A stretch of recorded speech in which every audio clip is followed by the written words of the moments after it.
Welcome, everybody. We're here with Attorney Ruby Powers, board certified immigration nationality attorney, and today we're going to present about national interest waivers. Welcome, Ruby.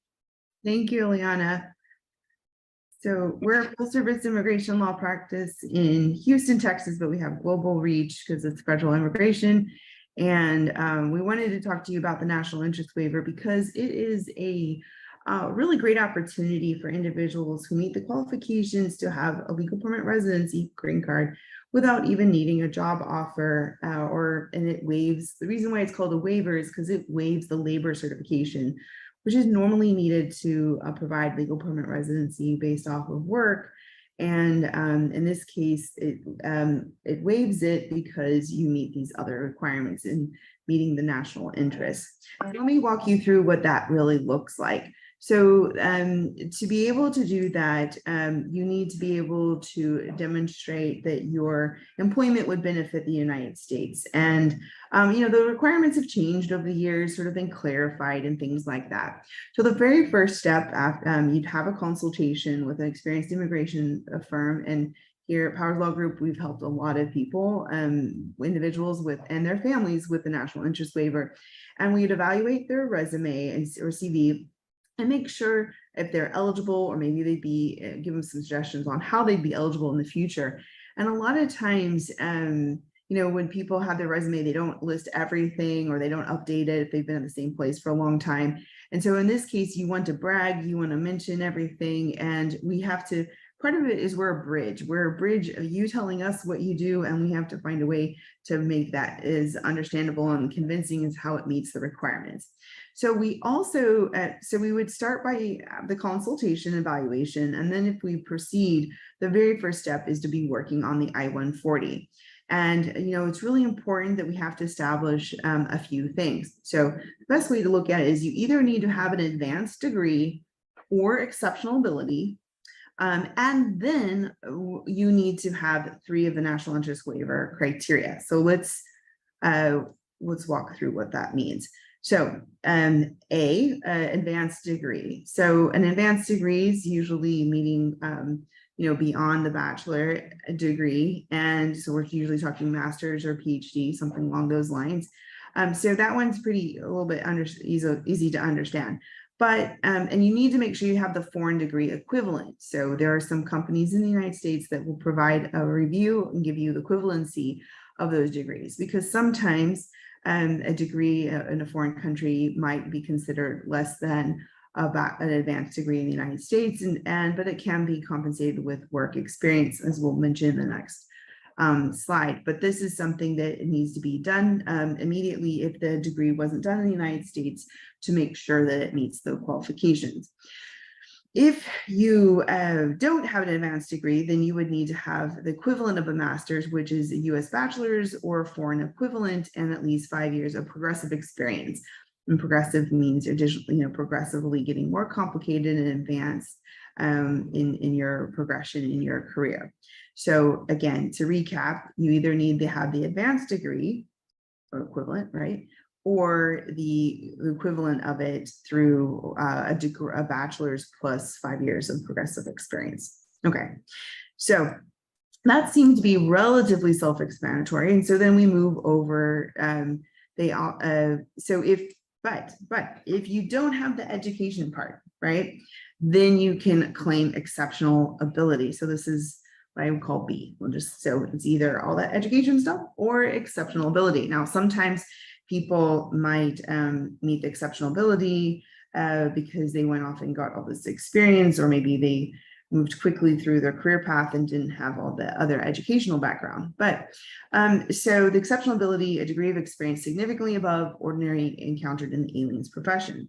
So you can establish this by showing the degree in this, the letters of past employers showing at least 10 years of experience, salary remuneration or remuneration demonstrating exceptional ability. So that basically means that getting paid at a high salary that's sort of like higher in the market of that field, membership, professional association, recognition of achievements. So this is something that you show through lots of different ways. Mostly it would be demonstrated through your CV, resume, and also potentially letters if you need to. So again, this is what you would do to demonstrate that the education or the exceptional ability. And then we also need, this is definitely for all of the national interest waiver, we have to show this. So you need to have all three of these. This is what USCIS is considering is what's in the national interest. So one, you have to demonstrate substantial merit and national importance. So there's sort of like a list of various things that of what that would be considered, but generally things that are initiatives of the administration can help demonstrate that, like for being inventing things that can aspects that can processes that can save the US money or put them in the prominence or to help them reduce emissions or help fight global warming or help them become a leader in a field, I don't know, like AI or something like that. So there's this really there's a lot of different things you can look to, but this is something that we can really work with you along those lines and find ways to tie that to the national importance. Then the requirement too is that you're well positioned to advance in that endeavor. So that means like you're in a leadership space that you can actually do something. You're not just like in the sidelines watching, but like you're like in the space, you're like in the arena, you're at the table and you are able to do something, or it's within reach for you to be able to push that endeavor forward. So that's you're like a key player that can that the US would want to because they could see that within reach. And then number three, the beneficial to US to waive the requirements. So normally we would need to have a job offer and test the labor market with a labor certification, but to be able to waive this because you meet all these other requirements. So basically the way to look at it is you've screened, we've had an evaluation, we say this is our plan, this is how you meet all those requirements, and then we work on the I-140. So we prepare the I-140, and this is one other thing you can do. We can either, right now the EB2 are not current at the time of this recording for July 2023. So if they were current, you could file the 45 concurrently, but at this moment you can't unless you've already filed one before and the visa is current. So generally what you have to do is wait for the I-140 to be approved and wait for the priority date, and then you can file the 45 or proceed with consular processing. When you go forward with the I-45, you need to make sure that you're otherwise in the status at the time. So like if you were an H or an L or some other status, at the time the I-140 is approved, visa's current, and you're in the US. Otherwise, you can do this all from outside the US and go through consular processing. Then you would have to make sure the I-140 is approved, the visa is available, you pay the fee bills, you move forward with the case in the National Visa Center, and then the case will be moved to where you're living, where you have jurisdiction or you have citizenship, and wait for an appointment there. So in fact, you can do this whole thing remotely. So there's been some changes in the last couple of years, and they've been evaluating the process. I think in general, there's been a lot more people eligible for this because this has been a focus to create jobs, generate revenue, improve the economy, and have an impact on national security. So they've done some more clarification to what that requires, and that has been awesome because a lot more people are eligible. Now, of course, it takes a lot of documentation, a lot of work. I'll say that when someone comes and has a consult, we're usually looking at good 6 months once they hire for preparing and filing everything. So just give yourself that leeway because unfortunately the visas, this became so popular in the last year or two that now the visas are not current, and we'll get to that in just one more slide.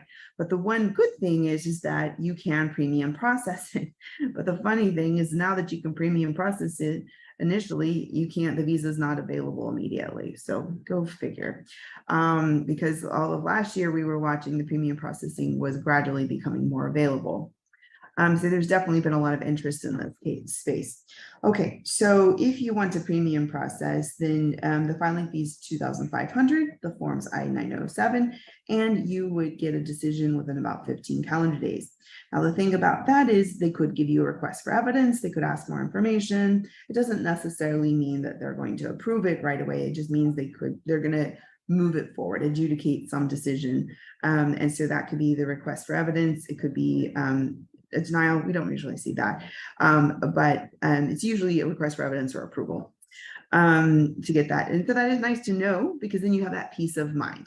Now, we just wanted to show you what the, so we're looking at this one, it says the second, and we wanted to show this to you. So this is July 2023 Visa Bulletin at the time of the recording. And so what you want to see here is that, so if you're China mainland born, they're working on 2019, India, they're working on 2011, Mexico 2022, Philippines 2022. So what you see here is that if you're from all the other countries but the ones on the right, or you're from Mexico, Philippines, it seems to be the same process, visa priority date, which is February 15, 2022. So when we're making this program, that's about 1.5 years wait. What that means is that if you're talking to us right now about preparing, and we need to add another 6 months maybe to your case to prepare, and then you file it. If we look at this, we're looking at 1.5 years wait from now. So, you know, some people would say you don't need to do the premium processing because you're waiting, but the only benefit of the premium processing, because the priority date is going to be the same whether you premium process or you don't, is that you're going to just know whether it gets approved or not. If it doesn't, then maybe you move on to something else. So that gives you that benefit. Okay, so this has been recent that the priority dates have gotten backward, retrogressed. This isn't the last couple months or so. This is not ideal, but I think this helps demonstrate like how much demand there's been. So anyway, that was national interest waivers really quickly, but I hope that gave you a little bit of an understanding of how it works. So, you know, here we've seen so many things, you know, from environmental to oil and gas and energy to tech, to health, inventors. There's so much. And I mean, we have to become like mini experts, being able to translate what amazing things our clients do into the national interest and how they meet the qualifications. We have a lot of great staff who've been able to work together as a team to help move our clients to legal permanent residency.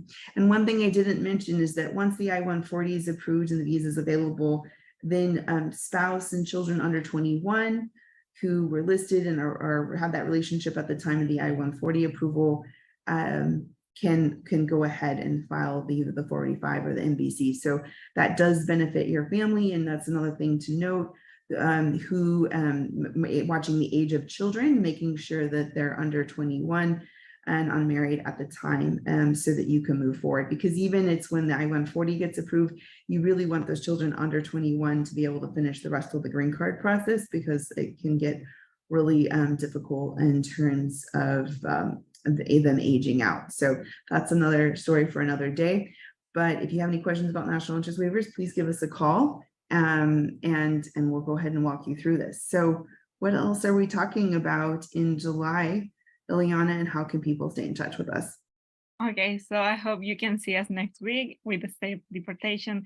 We already went through almost all July webinars, so we are really happy that we get to share all this information.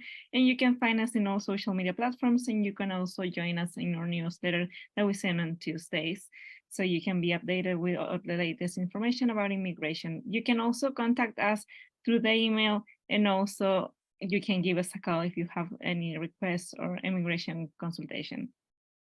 All right. Well, please feel free to reach us out at us to 713-589-2085. And we also speak Spanish, English, Ukrainian, Russian, and sometimes Turkish. So we can help you through this process. Thanks for watching. We'll see you.